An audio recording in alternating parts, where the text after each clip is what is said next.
Bonjour, bien-aimés dans le Seigneur, mesdames et messieurs, chers frères et sœurs en Christ, chers auditeurs et auditrices, soyez richement bénis au nom puissant de notre Seigneur Jésus. Vous écoutez la voix de votre bien-aimé, Maoulidi Bovia. Bienvenue sur notre chaîne YouTube de l'association À la Brèche qui a pour mission de bâtir une communauté fondée sur la compassion, la communion, la solidarité et le partage. Soyez richement bénis au nom puissant de Jésus. Ce matin, je vous invite à observer un passage biblique, 2 Chroniques, chapitre 7, verset 14. Je lis la parole de Dieu. Alléluia. Si mon peuple, ce qui est invoqué mon nom, s'humilie, prie et cherche ma face, et s'il se détourne de ses mauvaises voies, je l'exaucerai des cieux, je lui pardonnerai son péché, et je guérirai son pays. Je donne comme titre ou thème à cette méditation matinale, il est temps de chercher Dieu. Il est temps de chercher Dieu. Bien-aimé, il est temps de chercher Dieu. Le passage que nous venons de lire dans 2 Corinthiens chapitre 7, verset 14, je le relis. Si mon peuple, ce qui est invoqué mon nom, s'humilie, prie et cherche ma face, et s'il se détourne de ses mauvaises voies, je l'exaucerai des cieux, je lui pardonnerai son péché, et je guérirai son pays.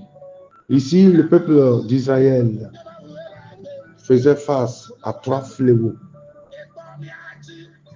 Et nous voyons que le texte biblique de 2 Chroniques chapitre 7, 14 nous amène au 10e siècle avant Jésus-Christ, sous le règne du roi Salomon. Nous voyons le temple qui était construit, le temple de Jérusalem. Donc Salomon venait de prononcer une grande prière de consécration sur le bâtiment sacré, c'est-à-dire sur le temple. Puis il y a eu un festival de 7 jours, un brillant festival de 7 jours. C'est l'époque de la fête des tabernacles.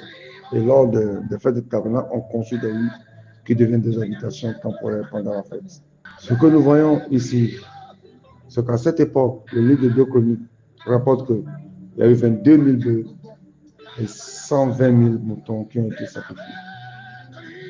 Nous voyons l'ampleur de cet événement qui était immense. Les gens sont entrés chez eux, comblés après la semaine de fête.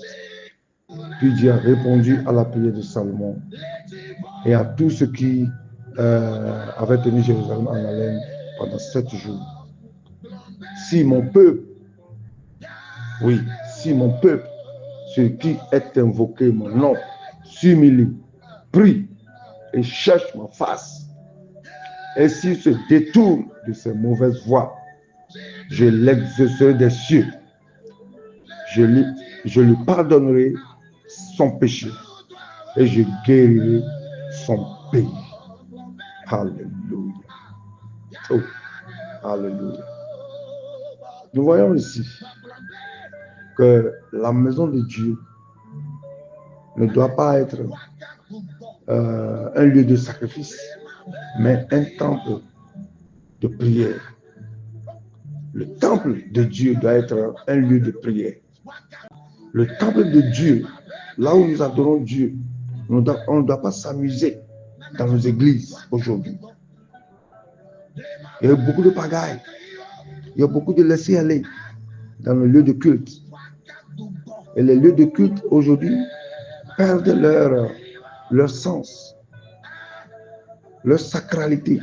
Dans nos maisons constituent nos lieux de culte, nos bureaux, partout où nous sommes, partout où les enfants de Dieu sont. Ces lieux doivent refléter la gloire de Dieu. La gloire de Dieu. Alléluia.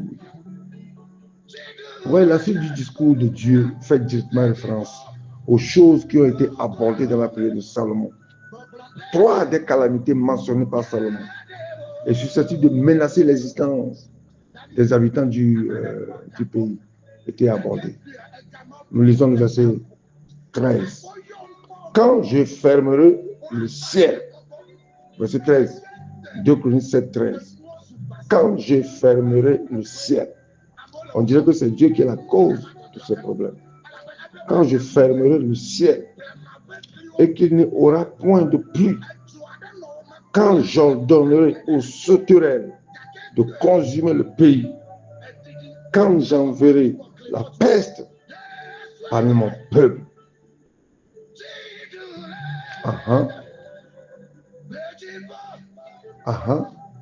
D'abord, il y a la sécheresse, il y a l'invasion des criquets et la peste. Et nous voyons ici que ces fléaux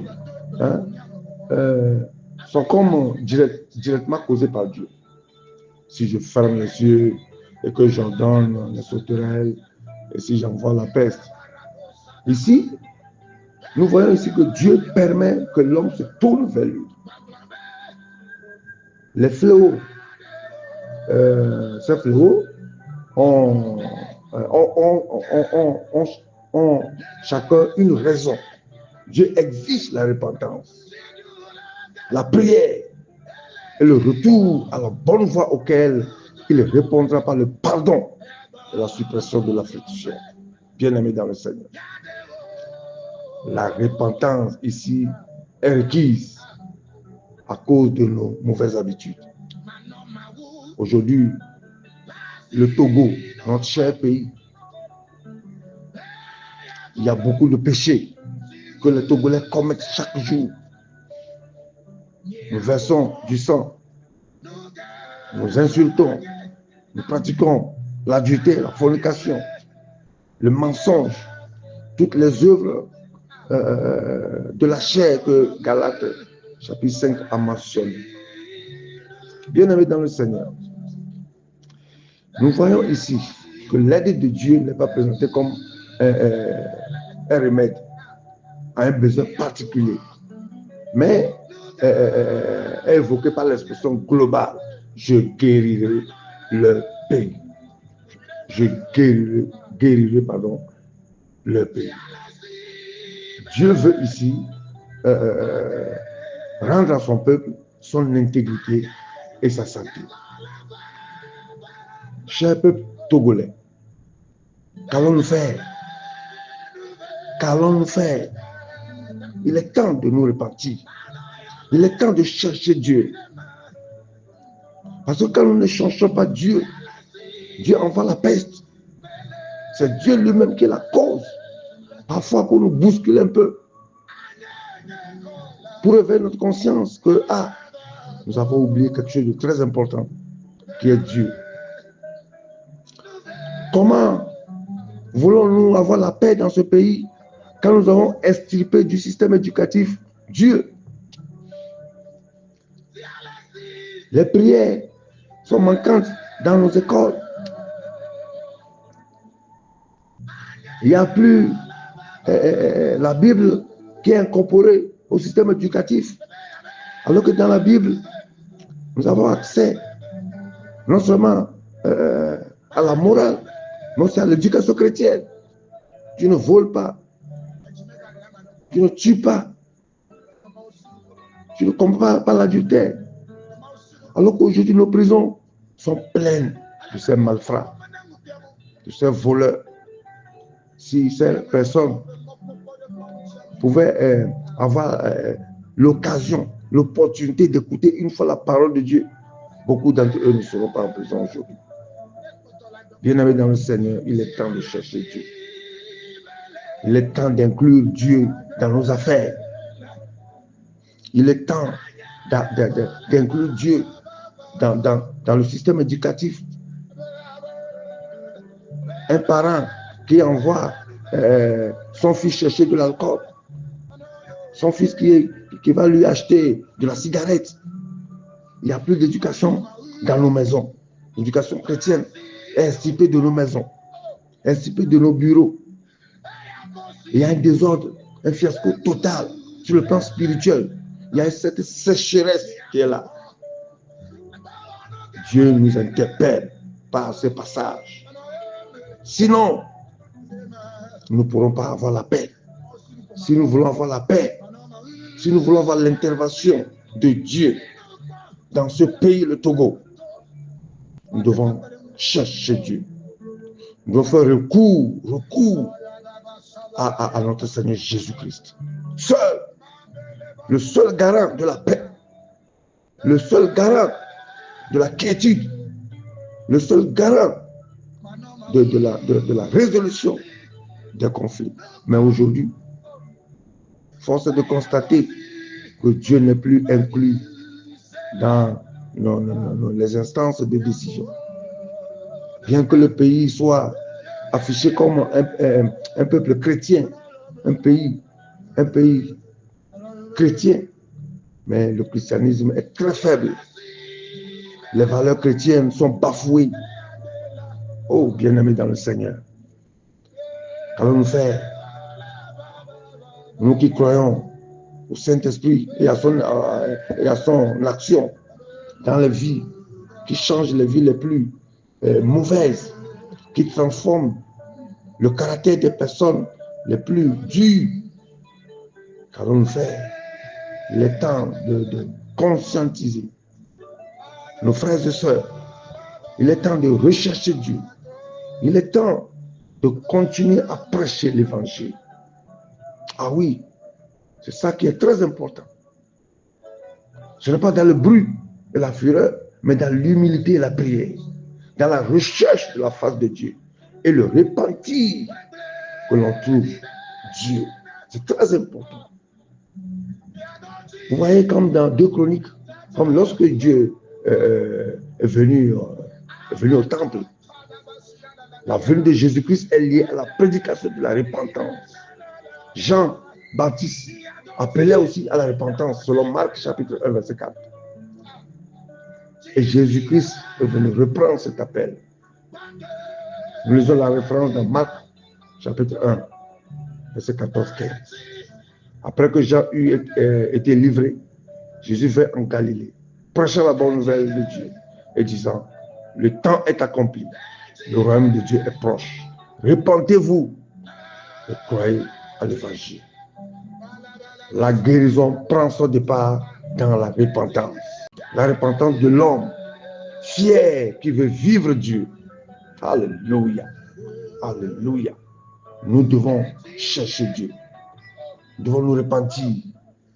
Repentons-nous de nos mauvaises voies. Soyons humbles devant Dieu.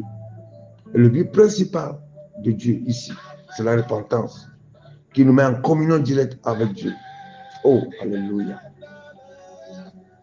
Bien-aimés dans le Seigneur, chers auditeurs et auditrices, que le Seigneur nous bénisse. Que le Seigneur nous fortifie ce matin. Que le Seigneur nous aide en ce jour de 2 mai 2025. Que le Seigneur nous fasse grâce. Qu'il extirpe de ce pays, le Togo, la sécheresse, l'invasion des sauterelles ou des criquets, qu'on peut symboliser aujourd'hui par le terrorisme, la faim, les problèmes liés aux familles. Aujourd'hui, des familles sont déchirées. Bien-aimés dans le Seigneur, cherchons Dieu, impliquons Dieu dans la lutte contre le terrorisme. Dieu veut être au centre de notre vie. Comme Jésus-Christ disait à Zachée, aujourd'hui, le salut est entré dans ta maison. Je prie au nom puissant de Jésus. Aujourd'hui, le salut est entré dans ce pays, le Togo. Bien-aimés, que le Seigneur nous bénisse et qu'il nous fortifie, afin que nous puissions nous repentir, nous puissions chercher Dieu, et que tout ce que nous vivons, comme l'inquiétude, comme la famine, ou bien la faim, comme l'insécurité, Que le Seigneur intervienne dans toutes les sphères de notre vie. Et que Dieu puisse répondre promptement. Dieu puisse exaucer promptement nos prières. Que Dieu vous bénisse, qu'il vous fortifie. Que cette parole puisse germer dans nos cœurs et qu'il porte beaucoup de fruits pour la gloire de notre Seigneur Jésus. Amen.